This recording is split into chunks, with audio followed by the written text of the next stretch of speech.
গাজায় ফিলিস্তিনিদের উপর ইসরায়েলের অব্যাহত হামলার মাঝে আবারও আলোচনায় যুদ্ধবিরতির প্রস্তাব।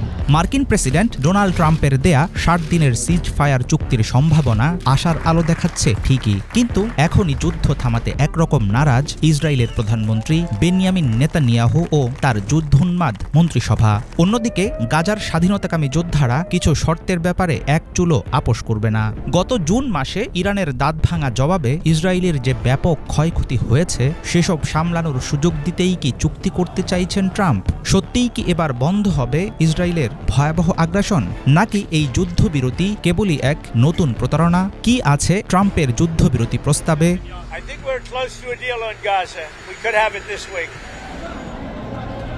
তিনটি মূল দাবি পূরণ হলে যুদ্ধবিরতি মেনে নেবে হামাস। ফিলিস্তিনি সংগঠনটি সাফ জানিয়ে দিয়েছে এসব শর্তে কোনো রকম আপোষ করবে না তারা। গাজায় যুক্তরাষ্ট্রের মদদে পরিচালিত সহায়তা প্রতিষ্ঠান হিউম্যানিটারিয়ান ফাউন্ডেশন বন্ধ করতে হবে। ইসরায়েলি সেনাবাহিনীকে গাজা থেকে সরিয়ে আগের অবস্থানে ফিরিয়ে নিতে হবে। গাজাকে দুটি অংশে ভাগ করে দেয়া নেতজারিম ও মোরাদ করিডোরে ইসরায়েলি সেনারা থাকতে পারবে না। গাজার যোদ্ধাদের দাবি, ইসরায়েল যুদ্ধবিরতি লঙ্ঘন করবে না, খোদ যুক্তরাষ্ট্রকে নিতে হবে এই নিশ্চয়তা বাস্তবায়নের দায়িত্ব। ট্রাম্পের দেয়া যুদ্ধবিরতি প্রস্তাবে মূলত গুরুত্ব দেয়া হয়েছে ইসরায়েলি বন্দীদের ইস্যু। পরিকল্পনা অনুযায়ী ধাপে ধাপে জীবিত ও মৃত ইসরায়েলিদের মুক্তি দেবে হামাস। এর বদলে ইসরায়েলও ছাড়বে ফিলিস্তিনি বন্দীদের।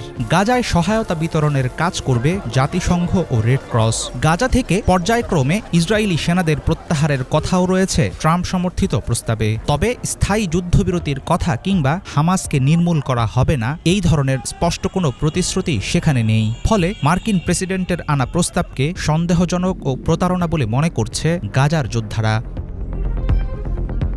ইসরায়েলের প্রধানমন্ত্রী বেনিয়ামিন নেতানিয়াহু ট্রাম্প সমর্থিত প্রাথমিক প্রস্তাবে সম্মত হয়েছেন, কিন্তু হামাসের দেয়া শর্তগুলো প্রত্যাখ্যান করেছেন তিনি।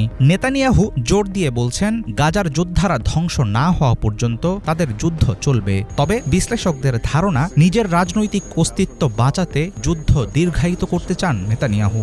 দুর্নীতি মামলার আসামি নেতানিয়াহুর ক্ষমতা টিকিয়ে রাখার সবচেয়ে বড় হাতিয়ার হচ্ছে চলমান যুদ্ধ। তার মন্ত্রিসভার কট্টর ডানপন্থী নেতারা ফিলিস্তিনি হত্যা ও গাজায় মানবিক সহায়তা বন্ধের দাবিতে অটল। সব মিলে ক্রমেই ঘোলাটে হয়ে পড়ছে যুদ্ধবিরতির সম্ভাবনা।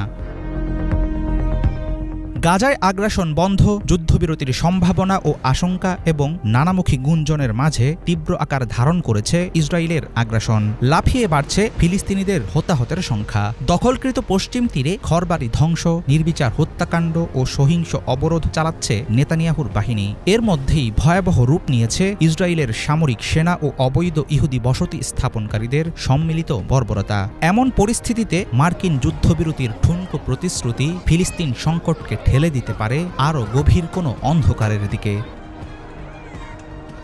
হাফিজুল ইসলাম, বাংলা ভিশন।